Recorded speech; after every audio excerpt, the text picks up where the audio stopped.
Addison uses point of view very, very carefully as a conscious tool, as all writers use viewpoint as a basic and conscious artistic tool in The Goblin Emperor. I want to walk through some of the ways she does it, and one very particular thing she does that's very appropriate for this specific character, a technique she doesn't invent, but gives a very good example of. You can really learn from this trick. First of all, we are in, as I said in the introductory video, we're in third person limited. We are in Maya, aka Adrahasavar's head. We are far enough away that the narrator can comment on him a little, tells us how he's feeling, but we don't know anything he doesn't know, which is important because this is a kind of to the degree there are political machinations here, right? This is not as fast paced as a thriller, but there's a lot of information our main character doesn't have. If he doesn't have it, we don't either. When he gets it, we do. Um, I will also point out here the fantasy setting, and it would be very easy to tweak this novel into a non-fantasy novel, though that wouldn't be a gain. Addison has chosen to make up a whole bunch of not only just proper names for the various people of the Elflands, and you don't get a map this time. You don't get a map because you're actually not supposed to know what's going on. You're supposed to be a little disoriented. You're being one of the techniques that speculative fiction, fantasy, and science fiction has is disorienting the reader. It's one thing people dislike about it. I don't know what's going on. You're not supposed to because you're being put in Maya's shoes. We could have normal titles for all of these various folks, right? And we do have titles like, yeah, they're dukes and counts and marquis, and okay, fine. Um, but why are we called Doc Osmer this and Doc Merum that and what? Like, why is that all there? Is an obstacle understanding. It's meant to make you feel that you're groping to follow what's going on the same way Maya does. Maya is more of this world than we are, but he has still got a lot of information coming at him and he's trying to sort it out. We are with him. We are he is when you choose a point of view character, you're choosing to see the world as they see it, to notice what they notice. Maya, unlike almost any fantasy character, especially the good guys who are elite, notices the servants. He does. He is thinking about the fact that, oh, he's realizing, oh no, because I haven't sent that person's waiting outside for me, and I forgot about that person. I got to think about that. Hey, you don't think about where the servants go in fantasy novels ever. Okay, he thinks more about it than you do, and like, man, nobody thinks about where the servants are and how they're inconvenienced. He's actually thinking about not inconveniencing the servants. He is interested in other people. We have full access to all of his doubts.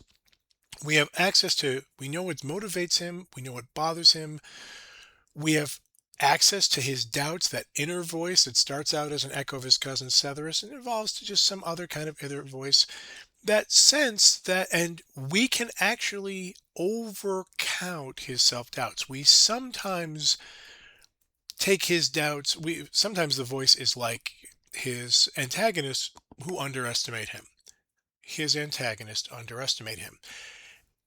And one of the things that Addison tricks us into doing a point of view is tricks us into underestimating him too, because we are with his doubts, his things he feels he's bad at. He is actually, this is not an egomaniac or a narcissist. This is someone who always feels he should be doing better, who is also genuinely, um, who is genuinely, in a difficult position. He's been put in a hole and he's got to dig his way out. When he looks around at the other characters and can only gather from their faces, their very polite mannered faces, what they're thinking or feeling, he sometimes thinks it like they hate him, they don't like him, they don't trust him, and sometimes he's correct, sometimes he's absolutely correct. Other times he doesn't. At one point he speculates that like, man, if his nephew had wanted to take the emperor from him, he'd probably win. But that's not what his nephew thinks. We have no idea at this point what his nephew thinks. We have no idea what anyone else thinks. We don't actually know if that's correct. He thinks that because this character's hard on himself. He underestimates himself. And here, is a trick Addison uses that she did not invent, but she uses extremely well. Maya emphasizes his deficits. He worries about them. He discounts most of his victories. There are a few he's happy about when he finally figures out, like, oh, this is how I like judge these difficult cases. Oh, this is how I handle the Khorazas, the witnesses, i.e., his cabinet. This is how I get my ministers in line. Great, I can do this.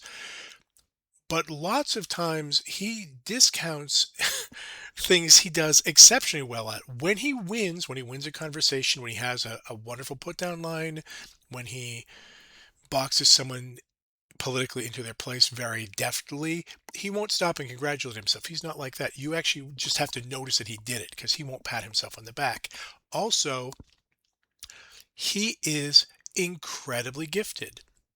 This is a character who is not like every other character. He has a superpower, not in the literal sense of anything supernatural. His emotional intelligence, political instinct, his empathy is incredibly high and incredibly fast and accurate. He is one person, maybe in 1,000, as quick to figure out what other people are thinking and how and what they need and how he can what he should do about that, like lightning. I'll give you a couple examples. He doesn't make note of this for a couple reasons. One is not paying himself in the back. The other is something else. At the beginning of chapter 2, the first moment you can call him the emperor in even the most remote way. He's getting on the airship. He's getting on the airship to go back to go to the capital and get crowned. And this is the second paragraph of chapter 2. The crew of the Radiance, the airship, were all very solemn. They knew about the wisdom of Chihiro, and he saw grief and fear in their faces. Okay. Everybody else, every other man in the royal family has been killed in an airship crash. This is the airship crew who's got to take the surviving adult male member of the royal family to the capital. They're they're in a bad. He doesn't think about himself. He thinks about them. On impulse, when the captain greeted him in the mumbled serenity at the foot of the mooring mast, Maya stopped and said quietly, "We have nothing but confidence in you and your crew."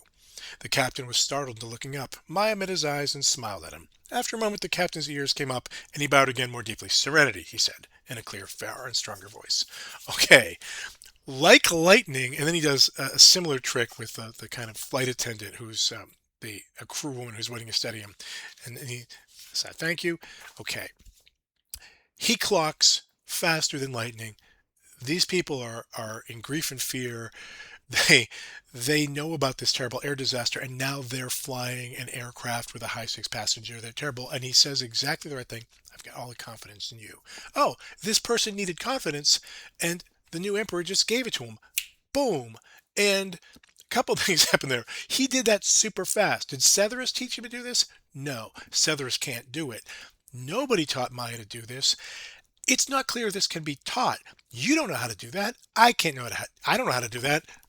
Don't pretend you know how to do this, right? He can look at somebody, very quickly size them up emotionally, and give them what they need. I'll also say, and this is what tilts into leadership, notice once he's done intervening, the airship captain is more confident, more ready, better suited for the job. He's actually making that person perform better, right? And making him happier at the same time. He has an incredible political talent that he's using all the time. He never comments on that political talent because he doesn't notice it. Maya has a superpower that other people don't have, but he doesn't notice it like that. He just does his thing. He just thinks everybody else, like everybody would do that. No, we wouldn't all do that. He doesn't comment on it because it's so normal for him. And the fact that he doesn't think much of the ability to do that he takes it for granted, proves how exceptional he is.